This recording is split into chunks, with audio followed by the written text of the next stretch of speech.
Every year, millions of tourists visit Paris, and it can be really tough to figure out how to make a great itinerary, especially with limited time. So today, we're ranking the city's most popular attractions, and we'll tell you the pros and cons for each so you can decide which ones you're gonna do and which ones don't make the cut.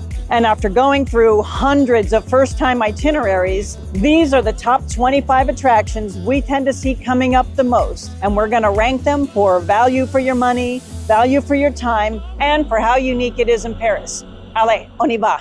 And starting with number 25 is Le Moulin Rouge in Montmartre. And we've heard positive and negative reviews of the place. It seems like either people love it or it's just meh. It was established in 1889 and it's located in the Montmartre district. You can either go for the show with dinner or just go watch the show with a glass of champagne. The show features can-can dancers, elaborate costumes, and lively performance. Now it's a popular attraction for visitors seeking a taste of historic Parisian cabaret culture. Now for the pros. This is a great show if you want some fun, typical Parisian entertainment. You do have numbers with topless dancers, but it's very tactful. And now for the cons. It costs 250 euros per person for the dinner and the show. So if there are more than two of you, it can put a serious dent in your budget. At number 24 is Place de la Concorde. Now there's no cost to visit, no tickets are needed. The Place de la Concorde is a major public square in Paris known for its historical significance and grand design. Located between the Champs-Élysées and the Tuileries Garden, it features a striking Egyptian obelisk and beautiful fountains. The square was the site of many historical events, including revolutionary executions, surrounded by elegant buildings with the views of landmarks like the Louvre, Arc de Triomphe, and the Eiffel Tower. It is a key site for visitors to experience Parisian history and architecture. Now for the pros. This is an excellent location for a photo shoot with a pro. We recently did a photo shoot there and the results were just what we wanted. And for the cons, well, there isn't much to do there besides take a selfie or some pictures. At number 23 are the Tuileries Gardens. Those gardens are the royal gardens of the Louvre, which was the French royal palace for centuries. The Tuileries Gardens, located between the Louvre and Place de la Concorde, is a historic public park in Paris. The garden offers a peaceful retreat with fountains, colorful flower beds, and shaded seated area. It's a popular spot for leisurely strolls and provides beautiful views of surrounding landmarks, making it a quintessential part of the Parisian landscape and history. Now for the pros. It's really close to the Louvre and it's free to enter. No tickets are needed, and it provides tons of shades in the hot summer days. And for the cons, well, it can be crowded in season, so best to go really early. And it can be pretty dusty. It's mostly gravel and sands in the Tuileries, so it makes a lot of dust on windy days. At number 22 is La Conciergerie. La Conciergerie is a UNESCO World Heritage Site located on the Ile de la Cité. It was the first royal residence in Paris, but it became a prison during the French Revolution, and it's where Marie Antoinette spent her last days before execution. Some pros here are the architecture is stunning. You really feel transported into another time walking through it. The tickets are affordable at 13 euros per person, and entrance is free if you're under 18. Your ticket comes with an iPad self-guided tour with visualizations of how it looked like back in its heyday, and it is a quick visit, so you only need about 60 minutes to see it all. And it's close to other interesting things to do as well, and there are lots of great places to grab a bite to eat nearby. For the cons, being built back in the 6th century, it isn't as flashy as other attractions, so if you're not into history or medieval life, it may not be the most exciting choice for you.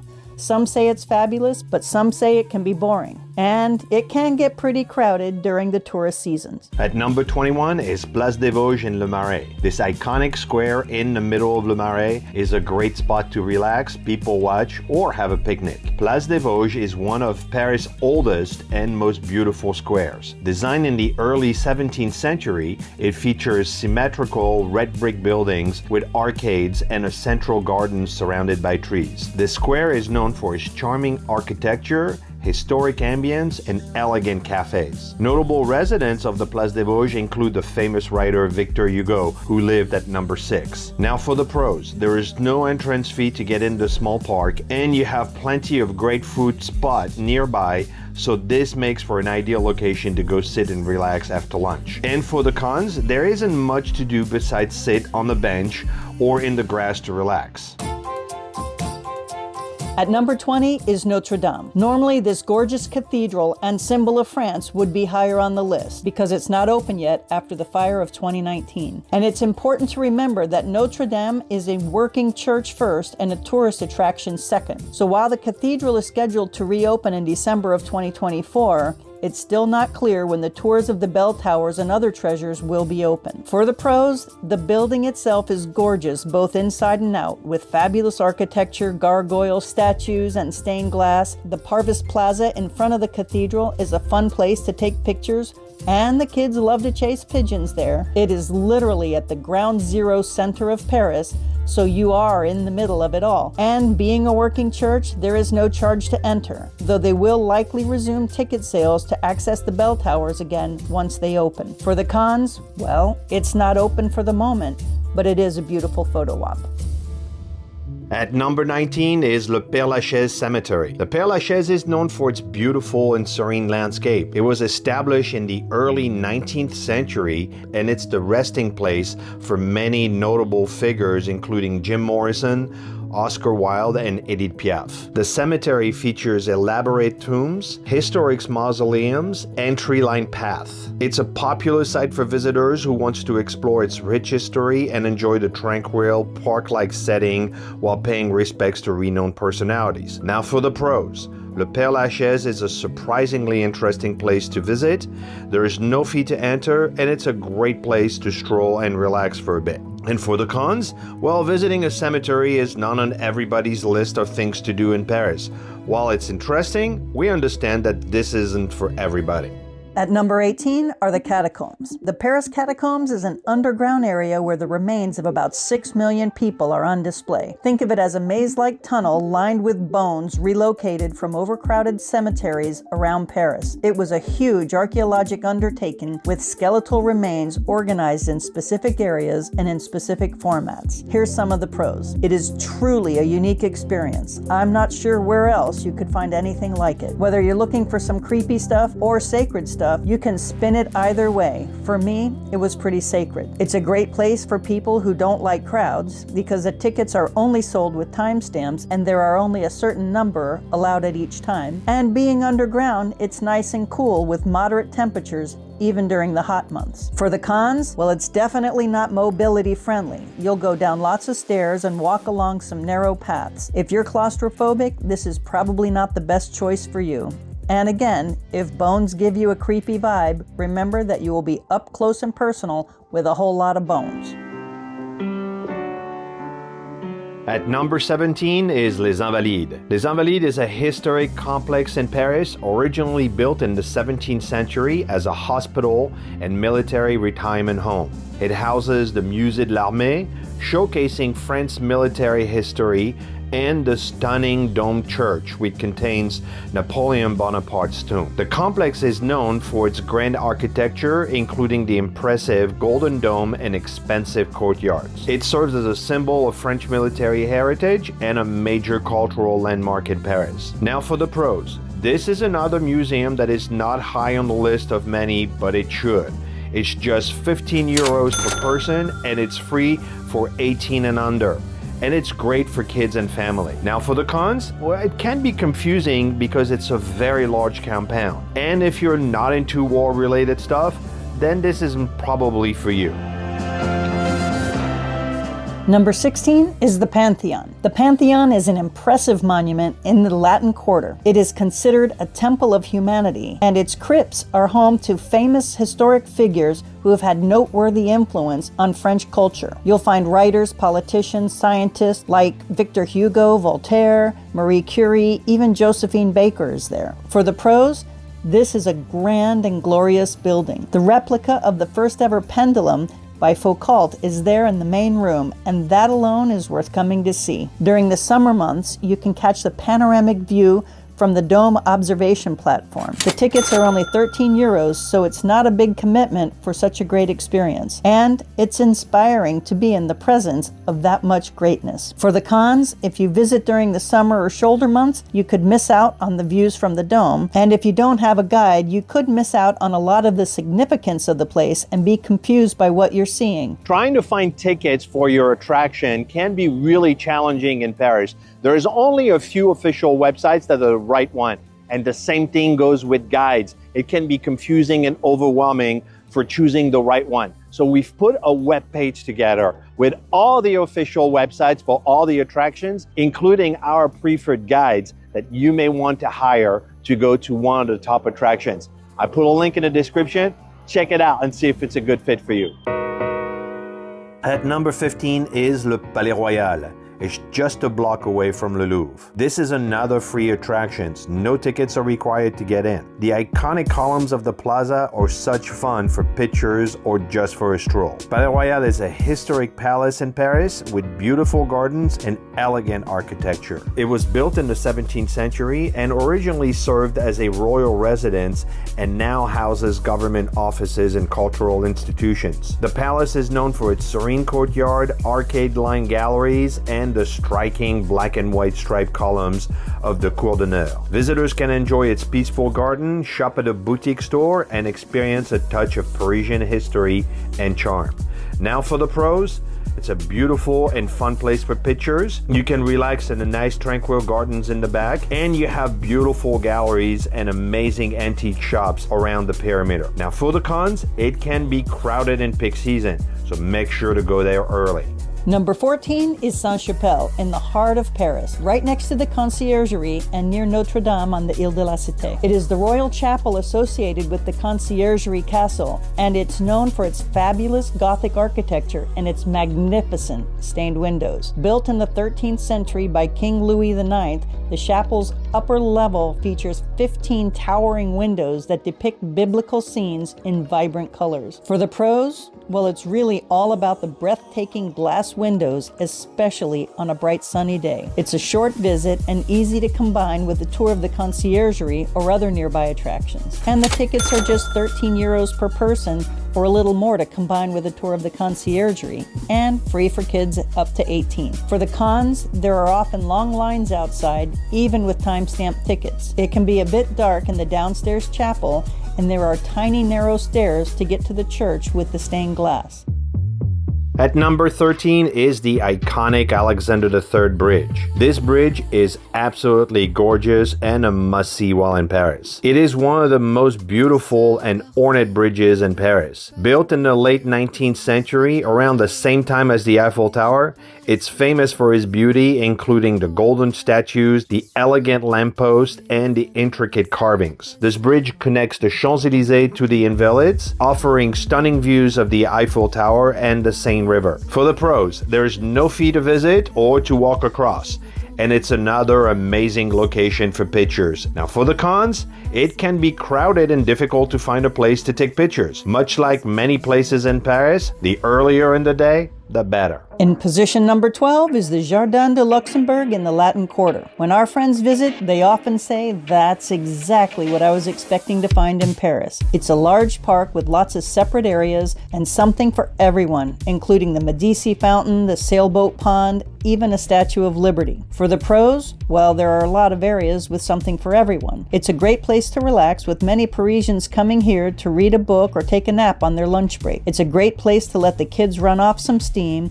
There's a lot of shade and lots of places to take a romantic walk, lots of photo ops, and lots of seating all around. And for the cons, the gardens are very popular, especially on weekends and holidays. And they can get crowded. And when it gets crowded like that, you may have trouble finding seating, and it might not be as tranquil as you like. And in position number 11 is Claude Monet's house at Giverny. Giverny is a charming village in France, best known as the home of the famous painter Claude Monet. It's where Monet created his stunning gardens, which inspired one of his famous work, like the Water Lily series. The garden has colorful flowers and a peaceful pond with a Japanese bridge, and lots of greenery. Monet's house is now a museum, and visitors can explore the beautiful gardens and see where the artist lived and painted. Now for the pros. Walking in his garden is like walking in one of his paintings. It's absolutely fantastic. And it's also a very peaceful oasis, especially early in the morning. Now for the cons, it's outside of Paris, so you'll need to commute either by train or with a hired guide. And it takes 90 minutes from Paris to Claude Monet's house, so you'll need to dedicate an entire day for the visit.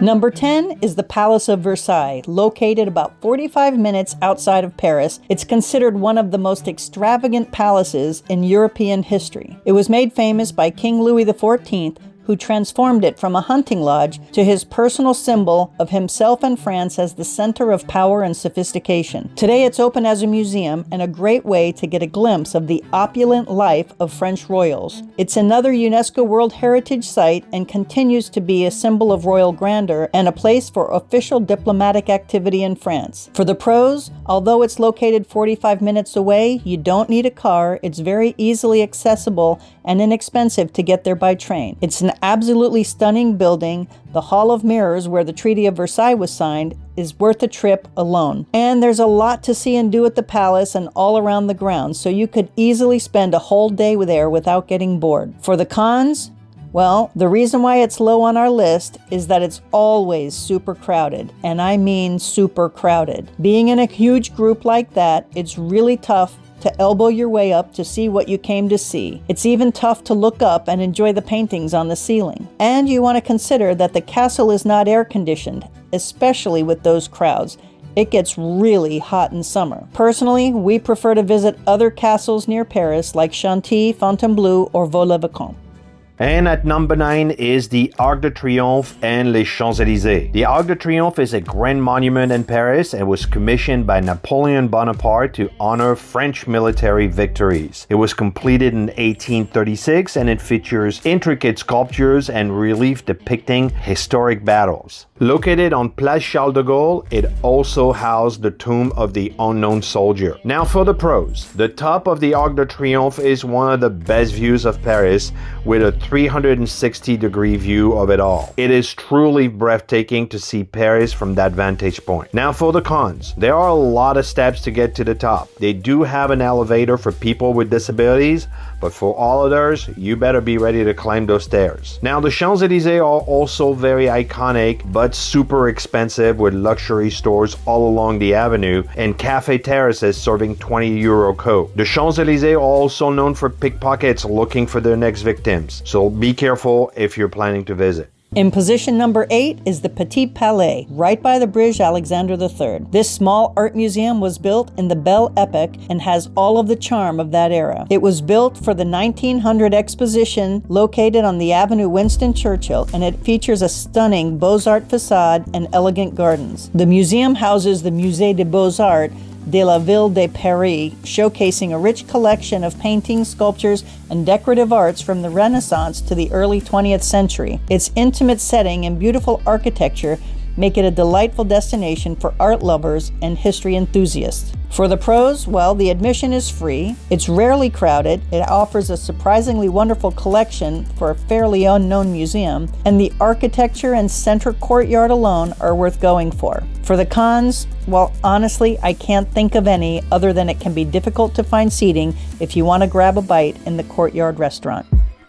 At number 7 is the Sacré-Cœur and Place du Théâtre in Montmartre. The Sacré-Cœur church sits on top of the hill with an amazing view of Paris. And Place du Théâtre, right behind the church, is where you'll find all the artists drawing sketches with several cafes around the square. The church's distinctive Romano-Byzantine architecture features a large dome and intricate mosaics. Now for the pros, it is one of the best views of Paris. And it's a fun place to hang and have a drink. For the cons, it's super duper crowded and high season. It is also crawling with scammers, so be careful when you get there. And most cafes on Place du Théâtre are just tourist traps.